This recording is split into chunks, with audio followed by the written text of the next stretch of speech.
Hi, and welcome to the Sonic Squeeze. I'm Isaac Page, and today we're going to be looking at Field Music's new album, Commontime.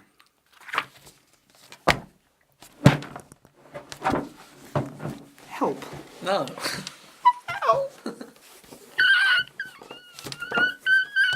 I don't know if I'm strangling you or hugging you.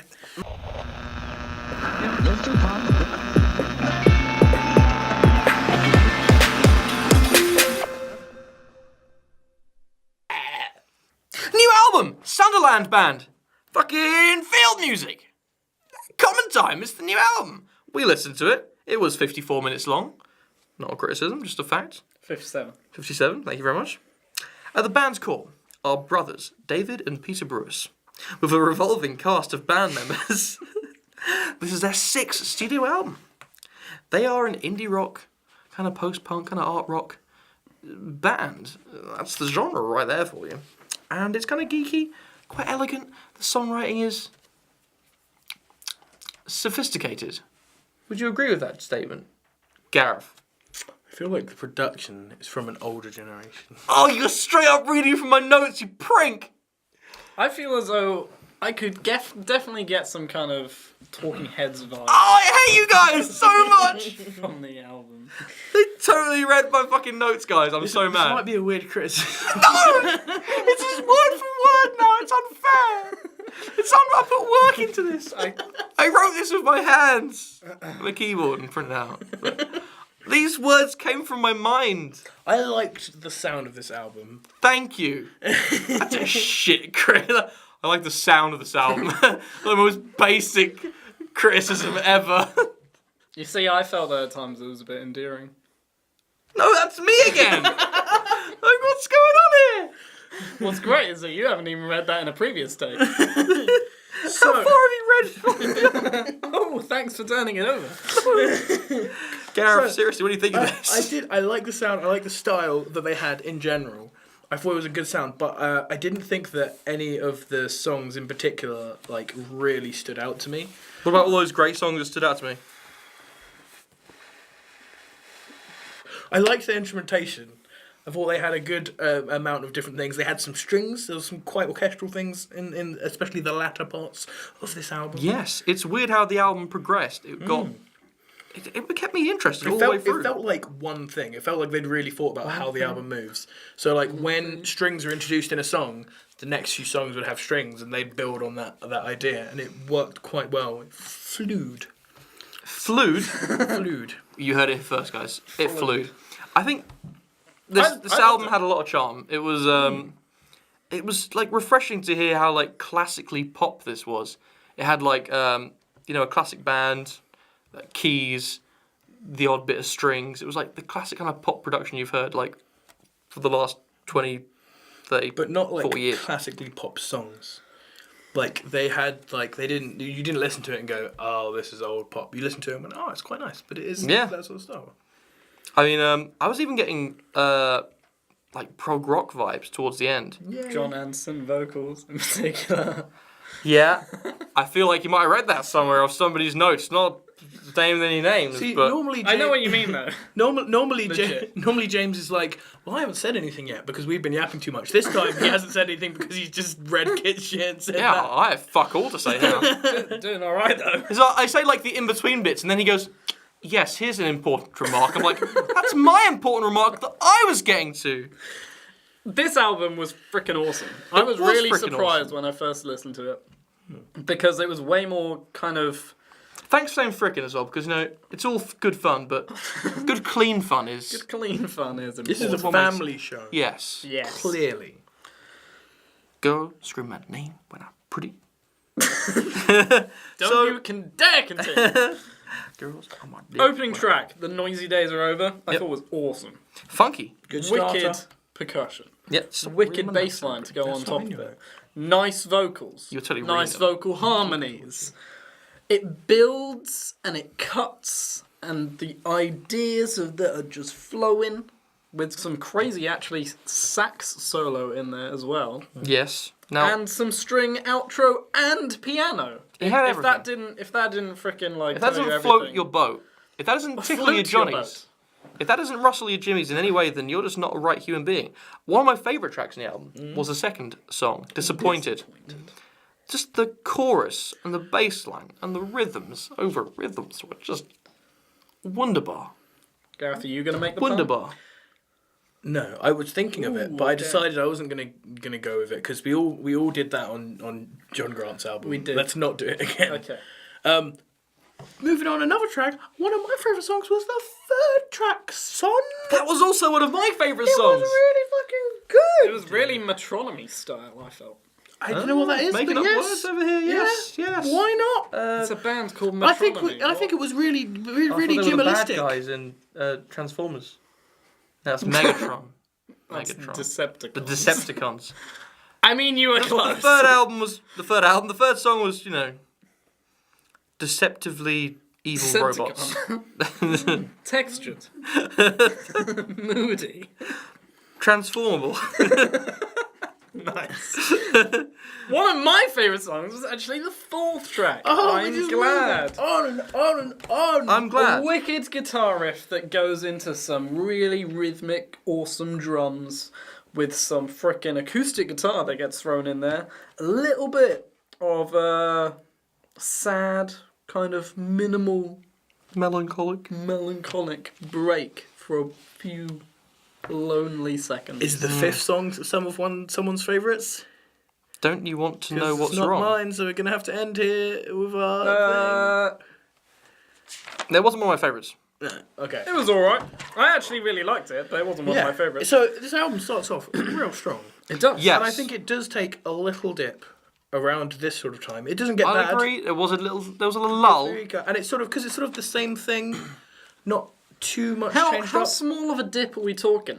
Well, for me, a dip from good to like average. Are we talking like a dip into a pool, or are we We're taking talking like a dip into some nice, like you got some chili heatwave Doritos, just a nice dip into a bit of salsa, but you don't get as much salsa as you wanted. So you're just slightly like, you But got slightly. then- You're tempted to double dip. you're still Yeah. happy, Is but the you're not double dip- disappointed. Is the double dip like? Is that on the cards? The double dip is when you get to the next part of the album and it starts to become interesting. And it starts to do At some what different point in the things. album would you define as the double dip stage? By which I mean not necessarily the bit where it dips again, which would make sense, but indeed the bit where it starts to pick up again. Just to confuse the terminology This is how entirely. This is how journalists describe our economy. It was a double Well, dip it recession. did a double dip there, and then it really picked up again for like a little bit, and I was really enjoying it. But Tesco's became shite. Horse. From Trouble at the Lights You like that? onwards. Yes. I thought it was at least interesting. I did I like liked it. it. But I thought the main thing that about was it one of my favourite tracks, Trouble at the Lights. One of my favourite tracks was the track after that. Which was also They one of want my you to favourite remember tracks. because that was where like it had now fully branched out into like being interesting and having lots of variety, and it carried on that trend throughout the end of the album. And Trouble at the Lights was really dark at times compared to like the rest of the album, which was very upbeat and Yes. nice sounding in a happy, positive vibe. Yeah, I mean, like we said, like the beginning of the album starts out really strong. It's got that kind of like pop appeal straight away, and then Say it again. pop appeal, Nice. Pop a bit. and then like it starts to change a bit, and you go, oh, this is different. It's not quite like the beginning, which I really fucking liked, and then it just starts to become more complex and interesting and full of depth and character and charm. I just want to mention quickly, They Want Me to Remember has some beautiful strings on it. That was the first time where I had strings. Yes. It's like, yes, the strings on this are. The string Fantastic. drum outro was on And point. it all feels so well composed and orchestrated as well. Yeah. It's not like a lot of songs where they have nice sounding strings, but it's just like big long strokes. It I was got really some interesting. Steely Dan vibes from that. Don't know whether you've listened to Steely Dan. I have listened to You those took my too. wallet last week. Oh, steely, Steely. as in stolen. I like how Yeah, long that As in took to you to get. steal. As in, I thought the album kind of dropped off at that point. Not a lot, but I didn't feel as though the complexity At what came point back. do you think it's dropped off again? Track 9 onwards. Track 9. Track 9 was one of my liked- favourites. That was pretty good. I like that. I still think that was in the good stage. I was in the double dip good stage. The Morning Is Waiting for You was another I one fucking that I loved really that. liked because Loved it it. took out a lot, Strings. of The the, Piano Reeves intro. a lot of the percussion that was in the rest of the album that was driving a ton of, especially the early stuff. took that all out and just had this big, awesome, orchestrated, like Yes. almost like classically poppy.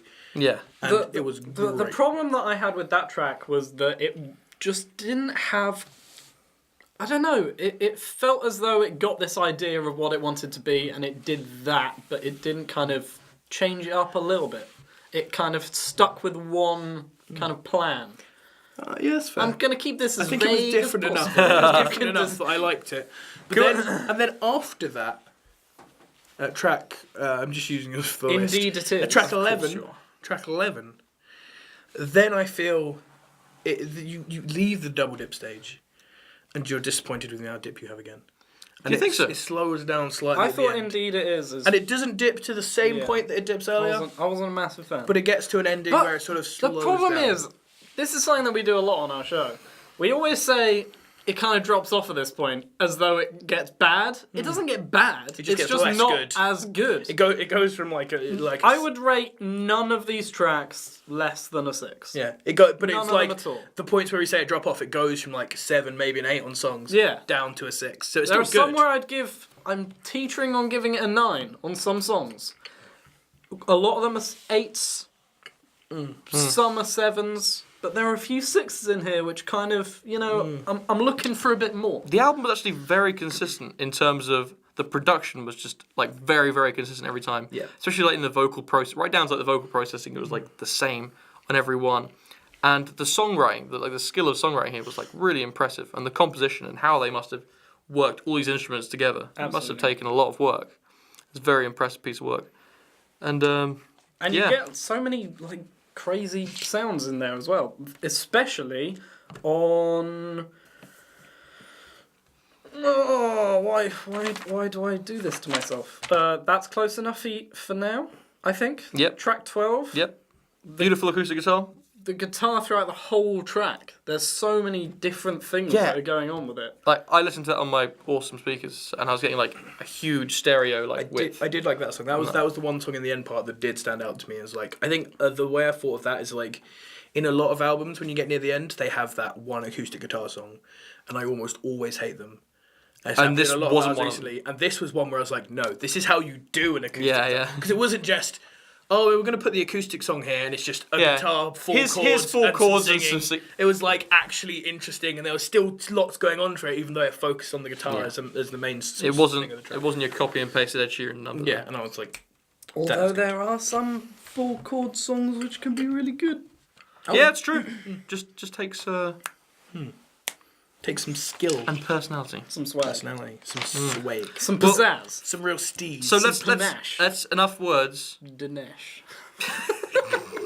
That's a reference that only Kit will understand. I don't even get it. He's that character that we made up. Oh shit! Yeah. Are we drunk or something? Yes. Okay. Favorite songs of It's the the album. surname of one of my friends from high school. Nice. Favorite tracks on the album, please, Mr. Cameron. Okay. The Noisy Days Are Over, track 1. Yes. Track 4, I'm Glad. Track 7, Trouble at the Lights. Track 8, They Want You to Remember. They do. They are my favourite tracks. Sweet. Gareth Grigg. But not for you. They want me to remember. The morning is waiting for you. That's close enough for now. I feel like he tried to make a sentence out of all. I the- liked it. I liked it as well. I was convinced. I was a little. I mean, like, we really appreciate it. The audience hasn't got a fucking clue what's going on, but it's fun all round. If you can make out what it is, there were 4 songs in there. I hope there's at least one person out there still being like, who's this Dinesh character? You never know. This album was beautiful from start to finish. For me, I'm going to have to give it a. I don't know. It's a strong 7, possibly an 8. But I haven't given you my favorite songs from the album yet. Nice. Um, Transition. Thank you. Trans. Yeah. Disappointed. But not for you. And It's a Good Thing. Those are my favourite tracks on the album. Would you give it out of 10? I'm between a 7 and an 8 right now. I'm going to see what Gareth has to say about that, and I will get back to you on that. I think that's about where this album belongs. Is either a strong 7 or a weak 8. Yeah, I completely agree. But unfortunately, that's not somewhere we can agree on because that's a limbo. We can't leave it in limbo like this, lads. But I like Limbo. I like Limbo! It's a fun game, but we need to find somewhere I- where they can be, right? And I think I'm gonna say a strong 7, but I think upon listening to this album more, I could see it becoming an 8. I'm going to give this album simply because it didn't continue giving me 8s, which I wanted, and it slipped to 6s towards the end. I'm going to give it a very strong 7. But I really want to give it an 8. But I'm going to give it an 8 because I'm going to come back to this and keep listening. I really like this. Oh, yeah. I'm definitely going to keep coming back to this. You're going to give an 8 one. because swag. Swag. Well, what did you think of this album? I'm going to give it an 8. I've changed my mind. Yeah. I'm going to give it an 8. Oh, yeah. Ha! I'm not fucking bowing down. Fuck off. Whose dick I got sucked to? Anyway. Can't you do the first one? Yeah. It's not That funny. doesn't make sense without it. You can find out more on our Twitter page. Twitter, Facebook, YouTube. Yeah. That stuff. Bye.